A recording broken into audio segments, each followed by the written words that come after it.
ನಮಸ್ತೆ ವೀಕ್ಷಕರಿಗೆ just think Shri ಚಾನಲ್ಗೆ ಸ್ವಾಗತ. ನಾನು ನಿಮ್ಮ ಶ್ರೀ ಮಾತನಾಡೋದು. ಇವತ್ತು ನಾವು ಉತ್ತರ ಕರ್ನಾಟಕದ ಬೇಸನ್ ಉಂಡೆ ಮಾಡೋದನ್ನು ತಿಳಿಸ್ಕೊಡ್ತೇನೆ. ಮೊದಲಿಗೆ ನಾನು ಕಡಲೆಬೇಳೆಯನ್ನು ತೊಗೊಂಡಿದ್ದೀನಿ.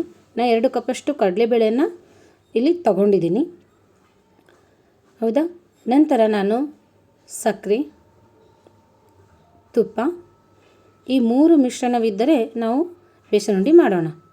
ಮೊದಲಿಗೆ ನಾನು ಗ್ಯಾಸನ್ನು ಆನ್ ಮಾಡಿಕೊಂಡು ಬಾಣಲೆಯನ್ನು ಇಟ್ಕೊಂಡಿದ್ದೀನಿ. ಹಾಗೆ ಸ್ವಲ್ಪ ಏನು ಮಾಡ್ತೀನಿ ಅಂತಂದ್ರೆ ಕಡಲೆಬೇಳೆಯನ್ನು ಹಾಕ್ಕೊಂಡು ಇವಾಗ ಹುರ್ಕೋತೀನಿ. ನೋಡಿರಿ, ನಾನು ಏನು ಮಾಡಾಕತ್ತೀನಿ, ಇವಾಗ ಕಡಲೆಬೇಳೆಯನ್ನು ಹುರಿತಾ ಇದ್ದೀನಿ. ನೋಡಿರಿ, ಕಡಲೆಬೇಳೆ ಯಾವ ರೀತಿ ಹುರ್ಕೋಬೇಕು ಅಂತಂದ್ರೆ ಅದು ಯೆಲ್ಲೋ ಕಲರ್ ಐತಲ್ಲ, ಈಗ ನಾನು ಏನು ಮಾಡ್ತೀನಿ ಅಂತಂದ್ರೆ ಗೋಲ್ಡನ್ ಕಲರ್ ಬರೋವರೆಗೂ ನಾನು ಕಡಲೆಬೇಳೆಯನ್ನು ಹುರಿತಿದ್ದೀನಿ. ನೋಡಿರಿ, ತಳ ಸೀವಬಾರ್ದು. ಈ ರೀತಿ ಏನು ಮಾಡ್ಕೋಬೇಕಂತಂದ್ರೆ ನಾನು ಕಡಲೆಬೇಳೆಯನ್ನು ಹುರಿದಿಟ್ಕೊಂಡಿದ್ದೀನಿ. ನೋಡಿ, ಕಾಣ್ತಿದೆಯಲ್ಲ ನಿಮಗೆಲ್ಲ, ಈ ರೀತಿಯನ್ನು ಕಡಲೆಬೇಳೆಯನ್ನು ಹುರ್ಕೊಂಡಿದ್ದೀನಿ. ನೋಡಿ, ಈಗ ನಾನು ಹುರಿದಿಟ್ಟ ಕಡಲೆಬೇಳೆಯನ್ನು ಏನು ಮಾಡೀನಿ ಅಂತಂದ್ರೆ ಗಿರ್ನಿ ಒಳಗೆ ಹಾಕ್ಸ್ಕೊಂಡು ಬಂದಿದ್ದೀನಿ. ಯಾವ ರೀತಿ ಇರಬೇಕಂದ್ರೆ ತರಿಯಾಗಿರಬಾರ್ದಲ್ಲ, ಅದಕ್ಕೋಸ್ಕರ ಮೈದಾ ಹಿಟ್ಟಿನ ರೀತಿಯಲ್ಲಿ ಕಡಲೆ ಹಿಟ್ಟನ್ನು ಬೀಸ್ಕೊಂಬರ್ಬೇಕು. ಹೌದು, ಈ ರೀತಿ ನಾನು ಏನು ಮಾಡಿದ್ದೀನಿ ಅಂತಂದ್ರೆ ಹಿಟ್ಟನ್ನು ಬೀಸ್ಕೊಂಡೆ ತಂದೀನಿ. ಆನಂತರ ಸಕ್ಕರೆ ತೊಗೊಂಡು ಏನು ಮಾಡೀನಿ ಅಂತಂದ್ರೆ ಮಿಕ್ಸಿಗೆ ಹಾಕ್ಕೊಂಡಿದ್ದೀನಿ. ಅದಕ್ಕೆ ಸ್ವಲ್ಪ ಏಲಕ್ಕಿಯನ್ನು ಹಾಕ್ಕೊಂಡು ಇದನ್ನು ಸಮೇತ ಮಿಕ್ಸಿಯಲ್ಲಿ ಪೌಡ್ರ್ ಮಾಡಿಕೊಂಡು ಇಟ್ಕೊಂಡಿದ್ದೀನಿ. ನಂತರ ತುಪ್ಪ ತೊಗೊಂಡಿನಿ. ಕಡಲೆ ಹಿಟ್ಟಿಗೆ ತುಪ್ಪ ತೊಗೊಂಡಿದ್ದೀನಿ ಮತ್ತು ಸಕ್ಕರೆ ತೊಗೊಂಡಿನಿ. ಈ 3 ಮಿಶ್ರಣದಿಂದ ನಾನು ಏನು ಮಾಡ್ತೀನಿ ಅಂತಂದ್ರೆ ಸುಲಭವಾಗಿ ಬೇಸನ್ ಉಂಡೆ ಮಾಡೋದನ್ನು ನಾನಿವಾಗ ಹೇಳ್ತಿದ್ದೀನಿ.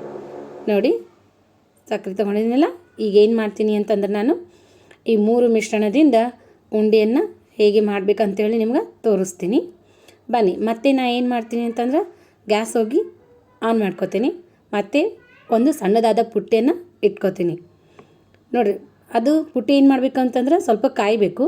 ಆನಂತರ ನಾನು ಕಪ್ನೊಳಗೆ ಕಡಲೆ ಹಿಟ್ಟು ತೊಗೊಂಡಿದ್ನಲ್ಲ, ಆ ಕಡಲೆ ಹಿಟ್ಟನ್ನು ಹಾಕಿ ಅದನ್ನು ಏನು ಮಾಡ್ತೀನಿ ಅಂತಂದ್ರೆ ಹುರ್ಕೋತಿದ್ದೀನಿ.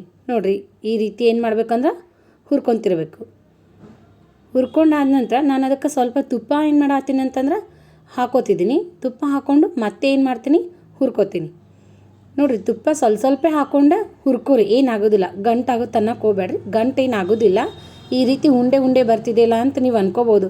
ಏನಾಗೋದಿಲ್ಲ. ನಾವೇನು ಮಾಡಿರ್ತೀವಲ್ಲ, ತುಪ್ಪ ಹಾಕ್ಕೊಂಡಿರ್ತೀವಲ್ಲ, ಆ ತುಪ್ಪದ ಅಂಶ ಏನಾಗುತ್ತೆ ಅಂತಂದ್ರೆ ಅದು ಬೆಚ್ಚಗಿರುವಾಗಲೇ ಅದು ಒಂದು ರೀತಿ ಆಯಿಲ್ ಟೈಪ ಸ್ಪ್ರೆಡ್ ಆಗ್ತದೆ.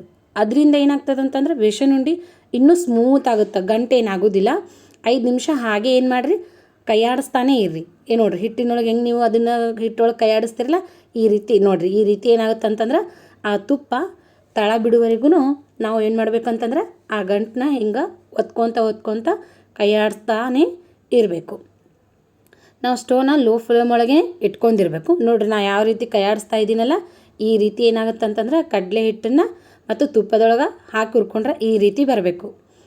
ಸೊ ಅಳಕ್ಕಾಗೈತಿ ಅಂತೇಳಿ ನೀವೇನು ಮಾಡ್ಕೊಳಕ್ಕೆ ಹೋಗ್ಬೇಡ್ರಿ, ಏನಾಗೋದಿಲ್ಲ. ನಾವಿನ್ನೂ ಅದನ್ನು ಚೆನ್ನಾಗಿ ಏನು ಮಾಡ್ಬೇಕು ಅಂತಂದ್ರೆ ಹುರ್ಕೋಬೇಕು.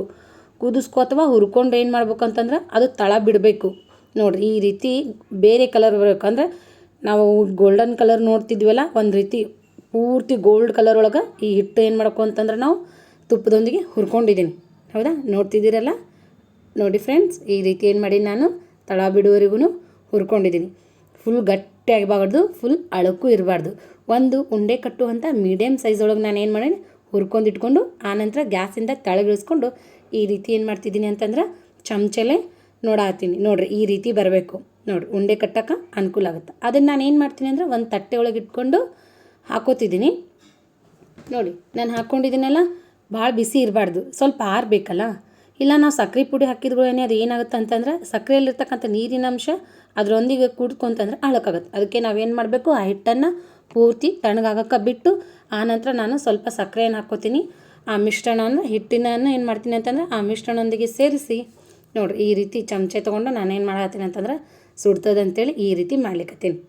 ನೋಡಿರಿ, ಸಕ್ಕರೆ ಮತ್ತು ಆ ಹಿಟ್ಟು ಏನಾಗ್ತದೆ ಅಂತಂದ್ರೆ ಈಗ ನಾವು ಕೂಡಿಸ್ತಿದ್ದೀನಿ.